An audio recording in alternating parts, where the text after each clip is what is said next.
Bismillahirrahmanirrahim. Assalamualaikum warahmatullahi wabarakatuh. Alhamdulillah kita bisa bertemu lagi pada pertemuan kali ini, pertemuan yang kedua. Dan pada pertemuan yang kedua ini, materi yang akan kita pelajari bersama yaitu pengenalan fungsi-fungsi atau tools yang ada di software Bandicam dan Windows Movie Maker, yaitu kedua software yang akan kita pakai untuk praktek screen recording nanti. Oke. Sebelumnya akan saya jelaskan terlebih dahulu, eee, tujuan materi pada hari ini adalah supaya kita mengetahui tentang bagaimana cara menggunakan fungsi-fungsi yang ada di software yang akan kita pakai nanti, yaitu Bandicam dan Windows Movie Maker. Oke, langsung saja kita buka aplikasinya. Sebelumnya saya sudah pastikan bahwa versi dari aplikasi yang kita pakai saat ini yaitu Bandicam, versinya sama. Jadi kita mempunyai versi yang sama, jadi tidak akan ada perbedaan tampilan lagi supaya tidak membingungkan. Nah, jika sudah dibuka, kita bisa lihat lumayan banyak tombol yang ada di sini. Ketika kita pertama kali membuka, kita akan berada di tampilan atau di menu awal ini, menu awal atau menu home. Nah, menu awal ini isinya seperti ini ya. Jadi isinya itu pemilihan mode, memilih mode apa yang akan kita pakai. Nah, di setiap mode ini terdapat perbedaan sesuai kebutuhan kita. Jadi kita akan merekam apa, itu disesuaikan mode-modenya. Nah, di sini ini juga sama mode, cuman ini lebih ke cara cepatnya. Jadi semisal kita sudah masuk ke mode salah satu mode, misal contoh mode ini, jadi kita bisa pindah mode dengan menekan tampilan cepat ini. Ini bisa diklik bawah. Nah, kurang lebih seperti ini. Nah, oke, akan saya jelaskan terlebih dahulu. Awal ini untuk pemilihan mode, menu awal. Lalu untuk menu umum ini untuk settingan, untuk pengaturan. Pengaturan secara umum. Jadi pengaturan misal di mana ini ya, misal hasil rekaman di save di mana, jadwal perekaman, lalu apakah kita akan menggunakan merekam otomatis, seperti itu. Lalu di sini settingan untuk FPS atau frame per second. Frame per second itu lebih ke kualitas pergerakan video kita, jadi pergerakannya akan mulus atau patah-patah. Nah, kita nanti akan menggunakan yang normal saja, tidak terlalu mulus, tidak terlalu patah-patah. Jadi ukuran videonya tidak terlalu besar dan hasilnya tetap bagus. Lalu di sini ada settingan video. Jadi pengaturan video kita, hasil video kita, pengaturannya kita atur di sini. Nanti ketika sudah sampai ke jadwal praktek merekam, nanti saya akan menjelaskan bagaimana cara men-settingnya. Untuk saat ini hanya pengenalan saja.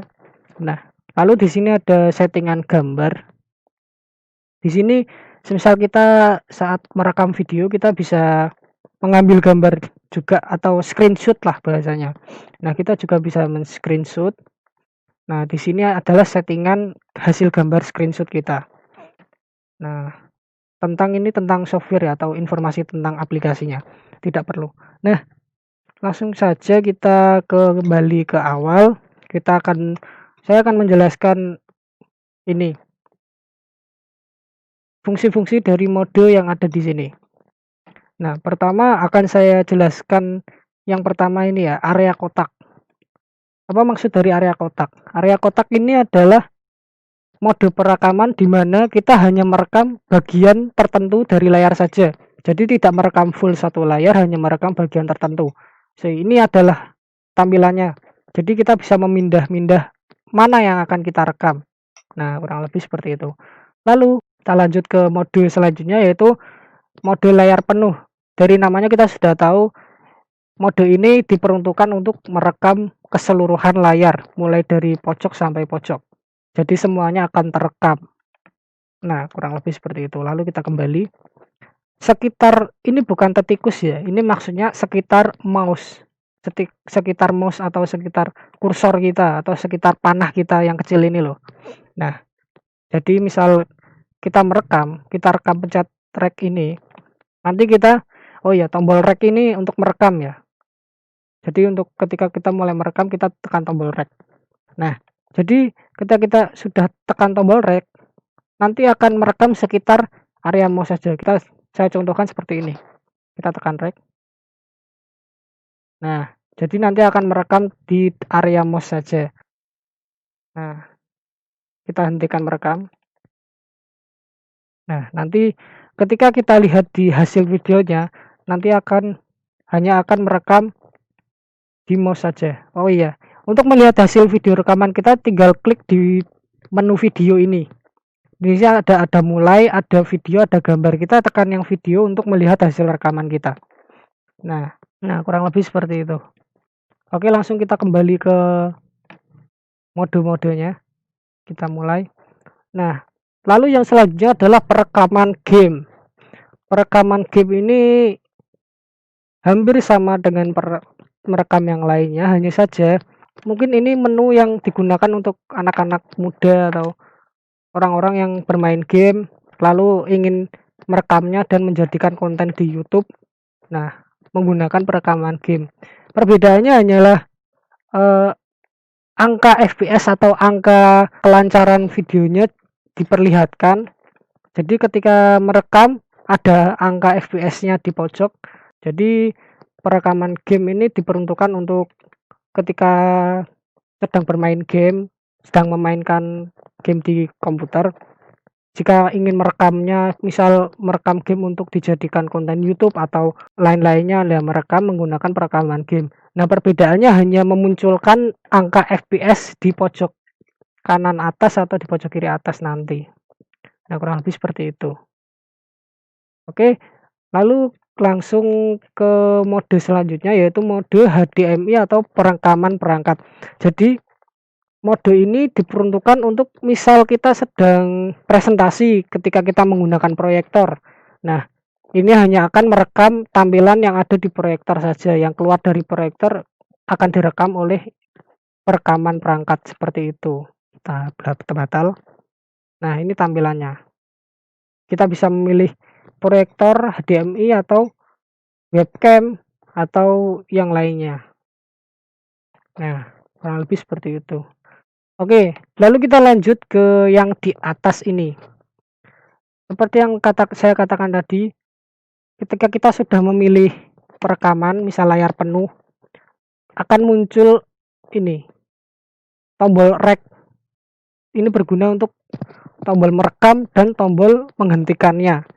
Nah, di sini ada nanti ketika kita sudah merekam, ada tombol pause atau strip 2 ini untuk menjeda, untuk menghentikan sementara. Di sini ada tombol kamera untuk mengambil gambar atau men-screenshot. Nah, di sini ada 3 tombol, satu tombol besar dan tombol kecil. Nah, tombol ini adalah berguna untuk seperti di tulisannya yaitu menambahkan efek di kursor atau mouse di panah kecil ini. Jadi menambahkan pengaturan untuk menambahkan efek di mouse-nya. Jadi misal kita ingin menambahkan efek klik seperti ini, menampilkan ukuran mouse-nya seberapa besar seperti ini, lalu menampilkan efek tambahan dan lain-lainnya seperti itu. Nah, lalu di sini ada mikrofon. Jadi gunanya untuk semisal kita ingin merekam layar tapi kita juga berbicara di dalamnya seperti yang saya lakukan saat ini, kita bisa mengaktifkan mikrofon ini. Jadi untuk menambahkan perangkat untuk merekam suara kita. Kita klik saja. Nah, di sini akan ada settingannya. Nanti ketika kita sudah praktek akan saya tunjukkan bagaimana men-setting suaranya. Seperti itu. Di sini ada webcam. Namanya yaitu webcam. Dan gunanya ketika kita sedang merekam, webcam ini gunanya untuk menampilkan wajah kita atau semisal kita mengaktifkan kamera. Jadi tujuannya untuk mengaktifkan kamera laptop untuk merekam wajah kita sembari kita sedang merekam layar. Contohnya seperti ini. Kita klik saja. Nah, nanti kita pilih perangkat merekamnya apa. Misal jadi di sini perangkatnya namanya Lenovo Easy Camera. Nah, formatnya nanti akan saya tunjukkan bagaimana caranya. Posisinya bisa kita gunakan, bisa kita setting akan ditampilkan di sebelah mana. Nah, kurang lebih seperti ini. Jadi kita bisa mengposisikan di sebelah mana, bisa sebelah sini, sebelah sini, sebelah sini, sebelah sini. Ya, kurang lebih seperti itu atau full. Jangan full ya karena aneh. Oke, kurang lebih seperti itu, kita batalkan. Nah, seperti itu kurang lebih pengenalan untuk Handycam.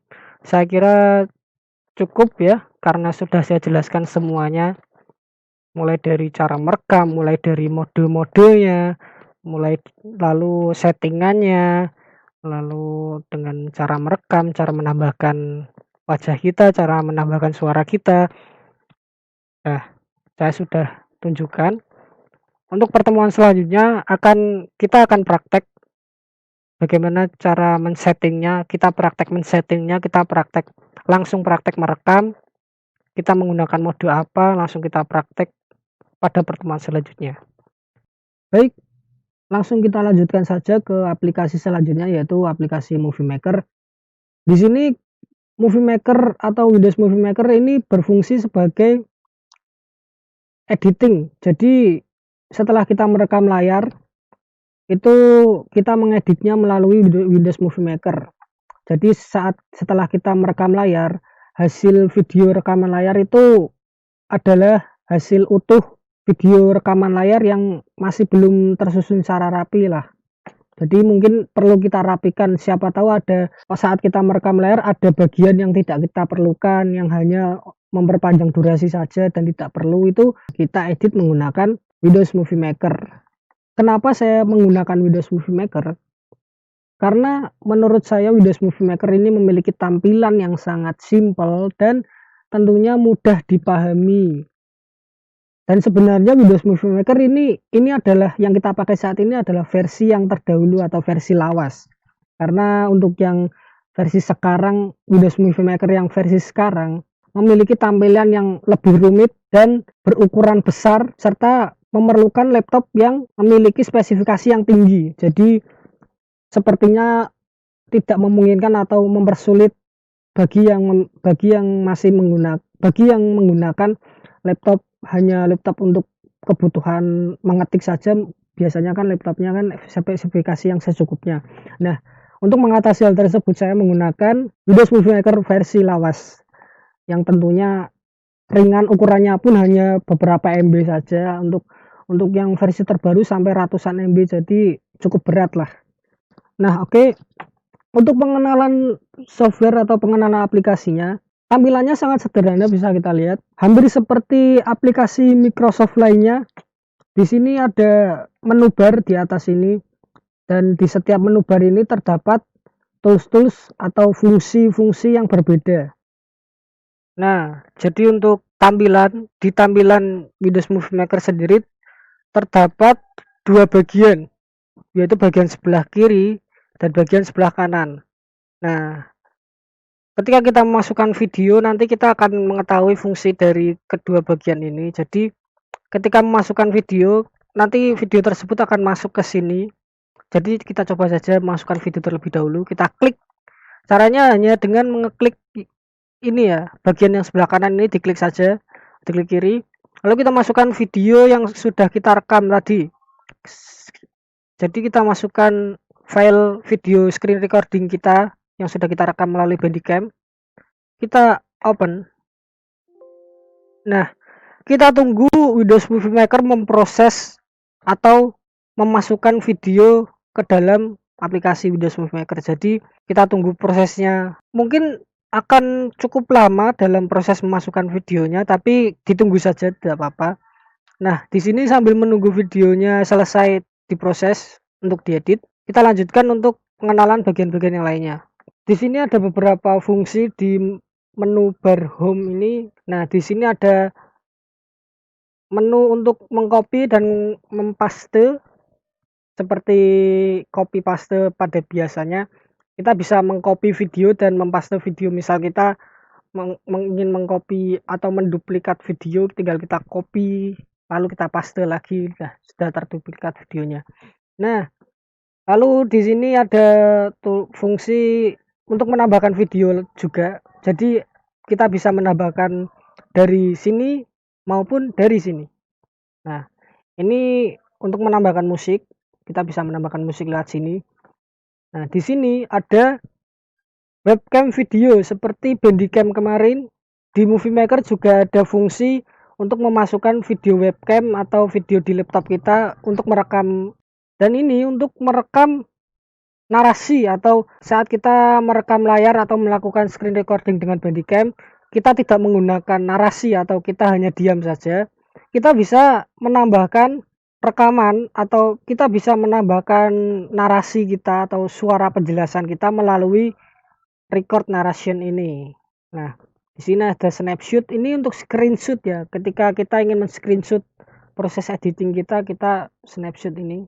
Nah, untuk title ini untuk memasukkan teks. Nah, title caption itu hampir sama untuk memasukkan teks. Kredit, nah kredit ini berguna untuk misal ketika di akhir video kita ingin memasukkan kredit untuk video kita bisa menambahkan kredit. Nah, di sini ada opening. Jadi kita ada beberapa template opening di sini. Nah, ada beberapa template opening. Jadi kita bisa membuat opening otomatis. Kita tidak perlu mengedit. Jadi kita hanya memberikan tulisan. Nah, akan opening sendirinya. Jadi di sini template opening ya. Oke, kita lanjutkan. Ini untuk merotate video kita. Kita ingin rotate ke kiri atau merotate ke kanan. Nah, ini kurang lebih seperti itu. Nah, ini untuk share ya. Ini mungkin tidak akan kita gunakan karena kita langsung save video saja. Nah, di sini untuk menge-save video. Jadi ketika kita sudah selesai mengedit, kita save video melalui sini ya, melalui tombol ini. Oke, kita lanjutkan ke menu bar yang selanjutnya yaitu animations. Nah, seperti namanya, animation ini berisi fungsinya itu untuk menambahkan animasi pada video kita. Nah, jadi seperti menambahkan transisi seperti itu ya. Oke, lalu ada visual effect. Di sini visual effect untuk mengganti pengaturan video kita atau memberikan